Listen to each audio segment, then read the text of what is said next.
Good morning, ladies and gentlemen. Hope you like my little play on attire here. I never have to put on a suit again, and that's an awesome thing. But I was wondering what I could share with the world.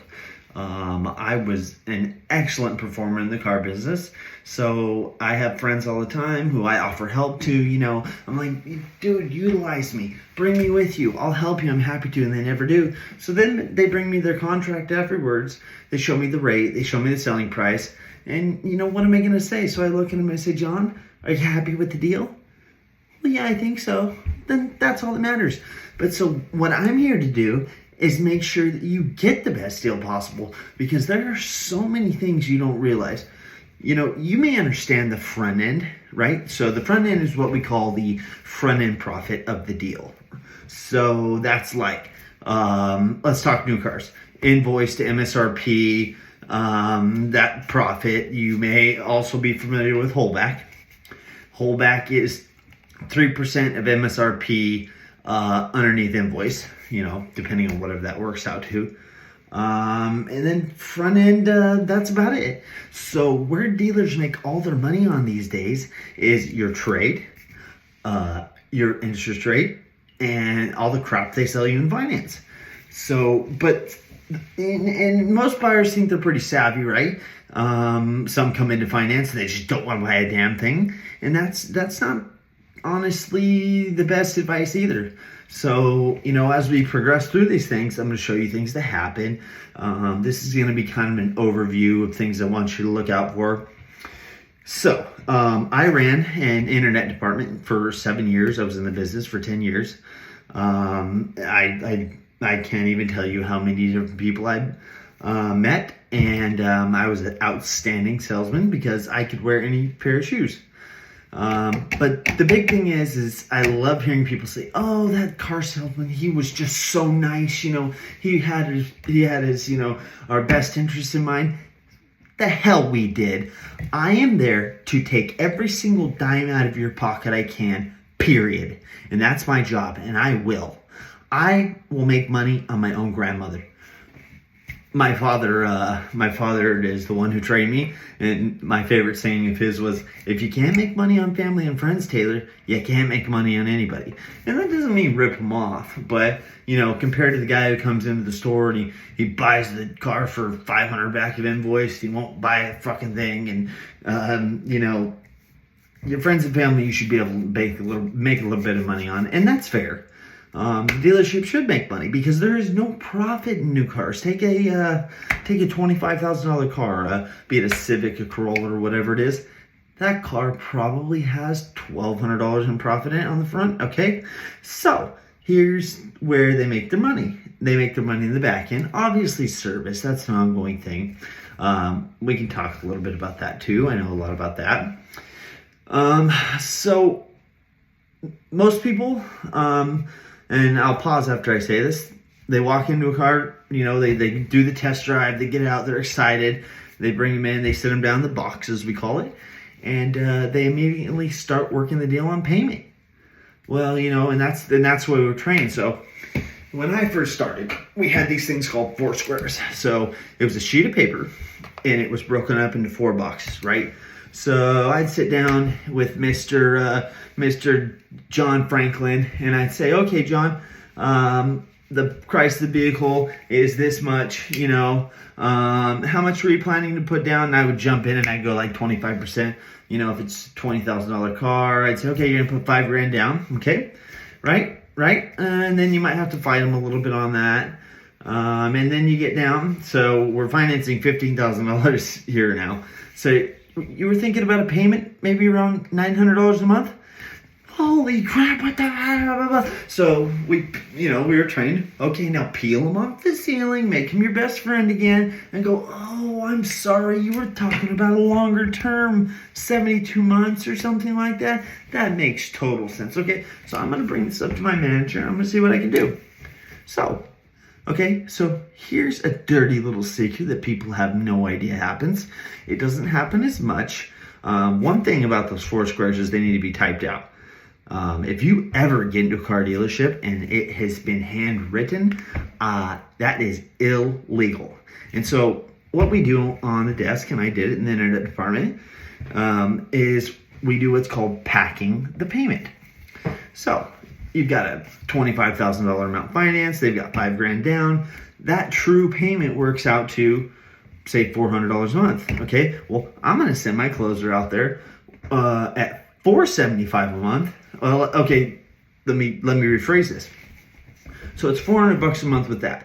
Now, if you're a good desk guy and you know how to maximize gross, you send every single pencil, as we call it, which is that first back and forth, offer that goes out with warranty, gap, mop and slop, which is the sealant and all that bullshit, alarm, some lady to massage and wipe your ass every month, every single thing possible. And that's where a lot of sales managers, no offense, you guys are weak sucks because you don't pre-sell shit and it makes it harder on finance.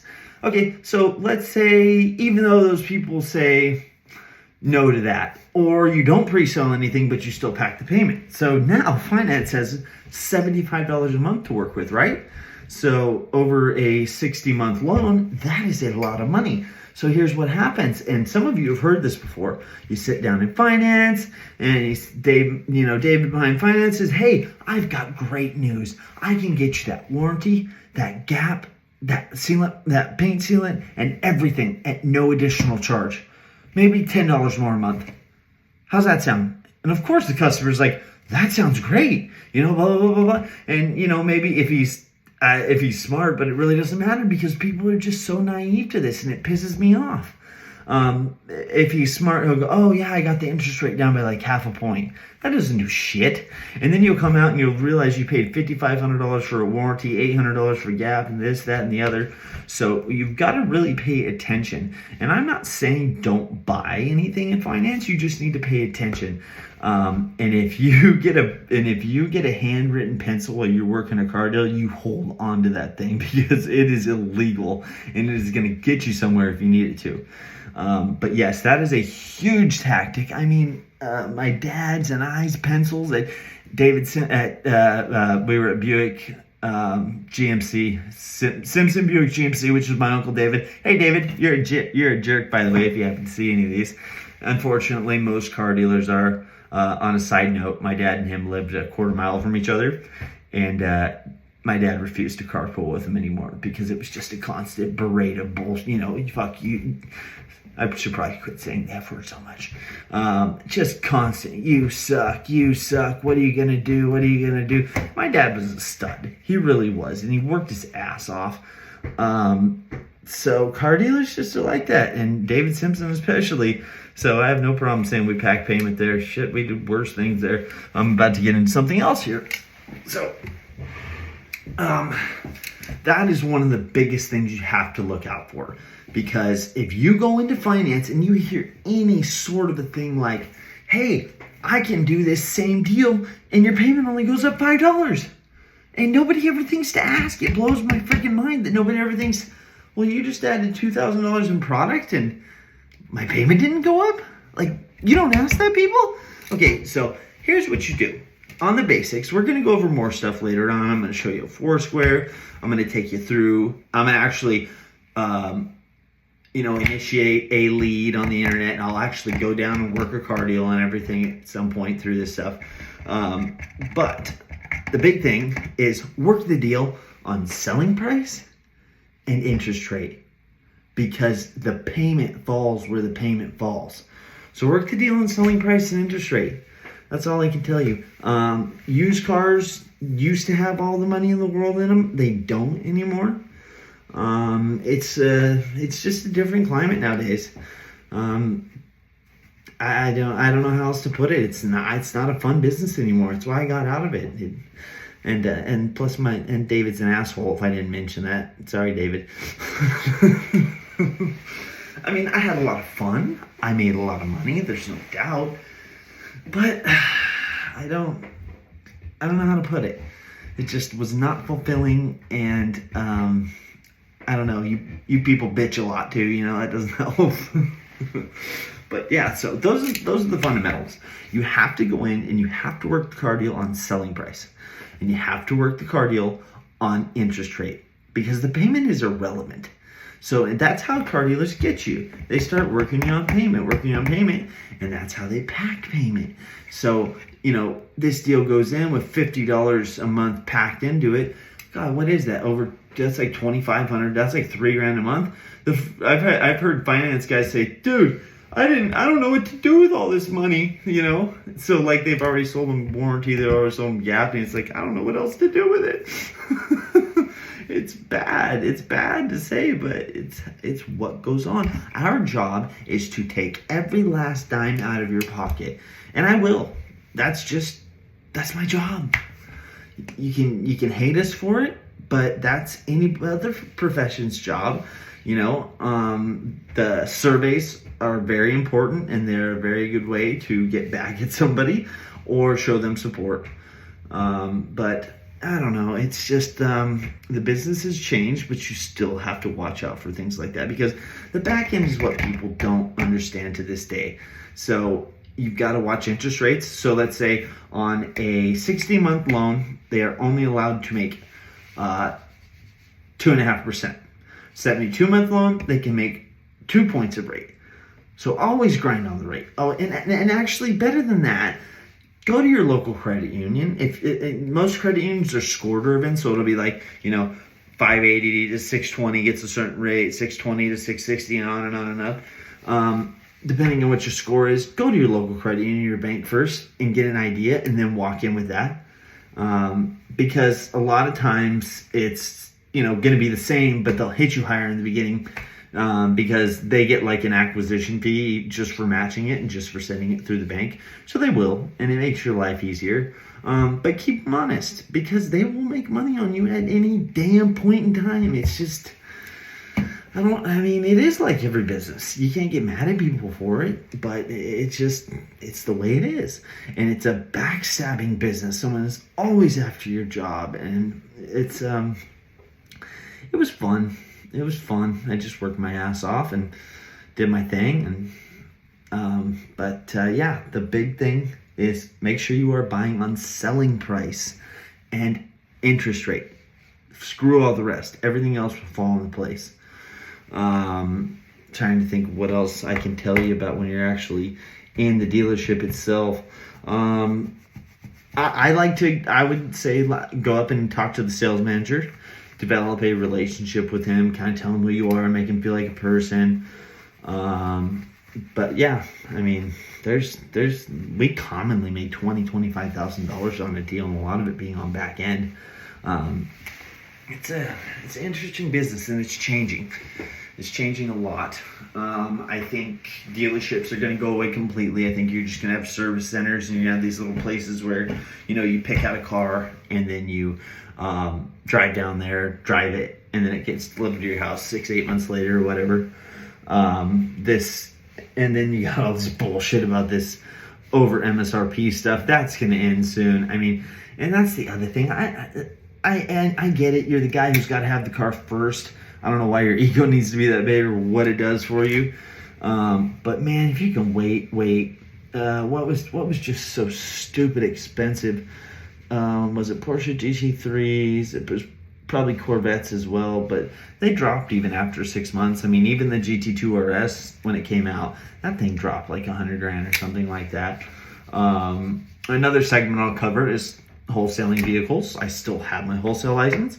Try to do it full time. It's a nightmare. It is so difficult to go to the auction and buy a car and make money on it. It's become impossible. So I just use mine for fun and stuff like that. Because I get to play on the water all day and do something I really enjoy. But nobody likes buying a car, and nobody really likes selling them, unfortunately. But the main point I wanted to make today is, if you're out there and you got to buy one, this week, number one, figure out what you want. Put a lead out to 3 different dealerships and get their best price, okay? Now, if there's one, I always recommend going in town and keeping business in town. Bring that in there and say, hey, do you guys want to price match this? And then, we don't have it on our lot, blah, blah, blah. Hey, if they want the business bad enough, they'll go get the car. The salesman's the one that goes and gets the car, and he spends, an hour of his time or whatever, so don't worry about stuff like that. But Yeah, I mean, a lot of the stigma with car salesmen is true. And a lot of that is because they think we're going to rip you off. And we will. I don't know how else to put it. I will make every damn dime I can on you. It's my job. There's no reason. There's a reason I made $175,000 a year, $200,000 a year as an internet director at times. And a lot of it, we worked our ass off. We really did. That's 12-hour shifts sometimes. I mean, people have no idea how much we worked. But you have to remember, keep it fun. Don't be a dick, you know. There's no reason to be a jerk. It's not going to get you anywhere. Introduce yourself to the sales manager so you can put a face to it. It's not just, you know, going back and forth and he doesn't even know what you like. And finance, okay, warranties while we're here. Do not, if you cannot, okay, so I just got a warranty for one of my cars, a 2017 Volkswagen GTI, right? Good friend of mine works at the Volkswagen dealership I bought it from. I got the warranty for like $1,700, which is pretty good. I think they might have made like $300, and it's an outstanding warranty. I just got a long block replaced on the car for $16,000 because I might have made a little mistake. I'm not going to say that here in case the warranty company sees this, but it's a manual and you can kind of guess what I did. Anyways, what was I up to there? What was I going to say? Oh, there's a ton of resources out there for warranties. And actually, I think one of the things I'm going to do is I'm going to post a link so you can contact me and I can get you in touch with my buddy David Keefe that will get you the same warranty I got. It doesn't have to be Volkswagen. You don't have to go to that Volkswagen dealership, but it's backed up. It's legitimate. There's nothing out of pocket. My copay was $100 on a $16,000 job. So I think that's one of my benefits. You never need gap insurance. The leases have gap automatically. You don't need gap insurance if you put a bunch of money down. If you bought a brand new car and you put shit down, you need gap insurance. This sealant and mop and slop shit, as I call it, doesn't work. Okay, so here's the cool thing about that product. What that product does is it puts a warranty on the inside of your vehicle, your carpet, you know, your seats. If you get a stain, they'll try and clean it, and if they can't, they'll actually replace it. So that one was kind of cool. The child monitoring thing, excuse me. I'm gonna pause here. Hang on one second.